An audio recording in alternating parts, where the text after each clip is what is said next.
Dave, +6 already at the airport at 7:34. Good morning, everyone. Mayor Naheed Nenshi is now the highest paid mayor in all of Canada. Nenshi now earns slightly more than $216,000 a year. That's roughly 22% more than when he was first elected in 2010. City councilors now make just over $115,000 a year.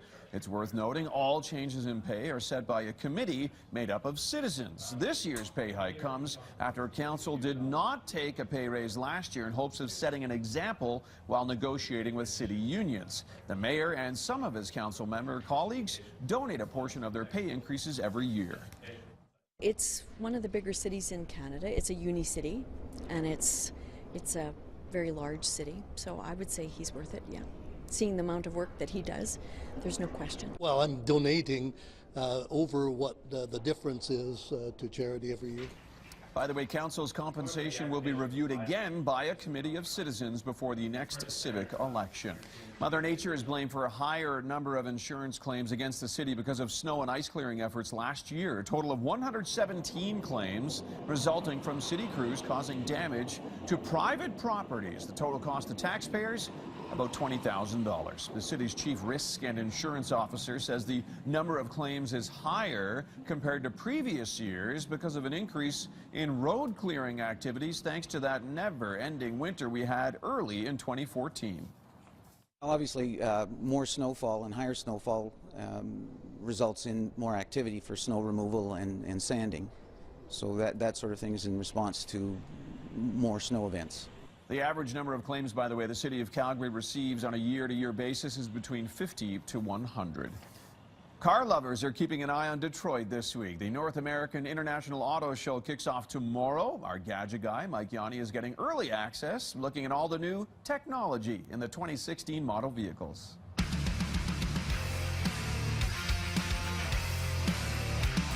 It's a showcase for the auto industry, from the powerful to the sexy. The latest vehicles are designed to turn heads, but this year it's not about how much horsepower is under the hood, but rather how many megabytes can be transmitted. Automakers like Ford are simplifying infotainment systems, making it more user-friendly like a smartphone. Big buttons, big fonts, really snappy, easy to use. Large icons, pinch to zoom, and the ability to mirror apps from your phone to your vehicle. Audi is placing extreme weather tablets inside its Q7, which promise not to shatter in a collision.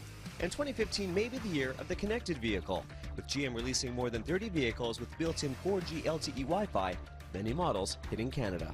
Most of the tablets that are sold today don't have a cellular connection, so they rely on Wi-Fi. When they're in the car, they were disconnected. Now, with Wi-Fi being built into your car, OnStar 4G LTE Wi-Fi, those kids can stay connected in the back seat on those long trips. Concept vehicles on the floor promise alternatives to gas. Hydrogen cells will power new Hondas and Toyotas, while other concepts will be strictly electric, like GM's Bolt EV. We know we can deliver this for around about $30,000 with the government incentives. And it has a range, or will have a range, of 200 miles, which that's the game changer. And speaking of electric, you won't have to worry about cables and cords while charging your devices. This year we'll finally see wireless charging within vehicles. Cadillacs will have a special tray which will charge your smartphone while still allowing access to many of the phone's features. Now there is a catch when it comes to wirelessly charging your gadgets inside the Cadillacs. You do need a special case for your smartphone. Cadillac will provide you the first case for free, but if you upgrade your phone after that, it'll be up to you to track down a case that works with the system. And ultimately that means, yes, a little bit more money. In Detroit, Mike Yanni, City News. Of course, we'll have more from our gadget guy, Mike Yanni, from the showroom floor throughout the week. 7:37, time to focus on business. Business editor Mike Eppel joining us now. Mike, why is oil and copper falling this morning? Well, it's this World Bank forecast that came out late yesterday, Ted, that had traders getting a little bit more concerned about where the global economy is moving for 2015. And this morning we've had talk about deflation in certain economies, in the European Union, in Japan.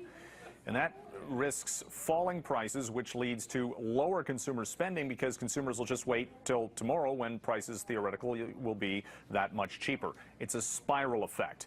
And under these circumstances, the price for oil has certainly played its part because it's dropped dramatically. The price for gas has fallen as well, and that's sapping the strength of our economy and other oil-producing nations. The only economy that's actually doing anything right now is the U.S., and even there we're looking at some mediocre signals. The U.S. retail sales results in this morning, not all that good for December. Even with the falling price for gasoline, they were below expectations. So under that environment, we're coming into the trading day with interesting turn of events really on the market.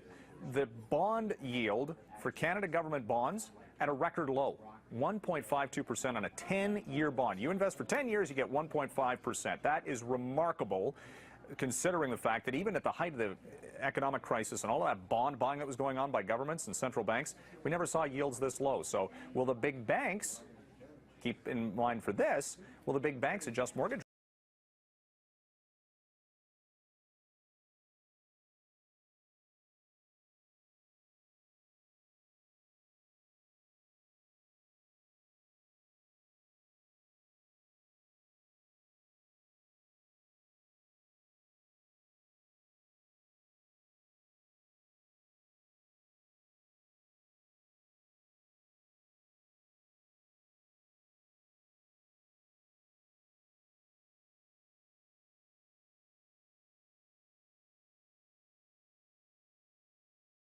$1,000 jobs, $1 billion in the capital expenditures cut back for 2015. Canadian Natural Resources said this pretty much the same thing earlier this week. We also have shares of Apple and GoPro in the spotlight. GoPro sold off big time, the camera company.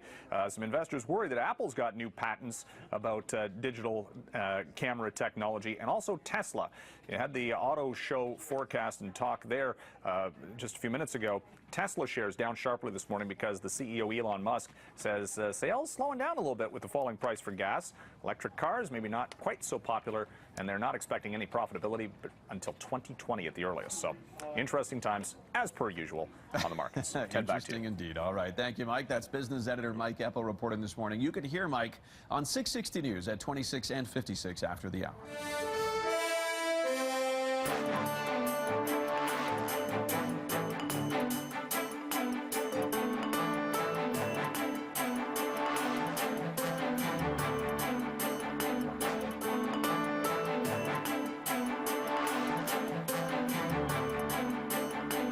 This market report is brought to you by RRP, Rapid Response Project, accredited consulting engineers dedicated to delivering excellence in innovation.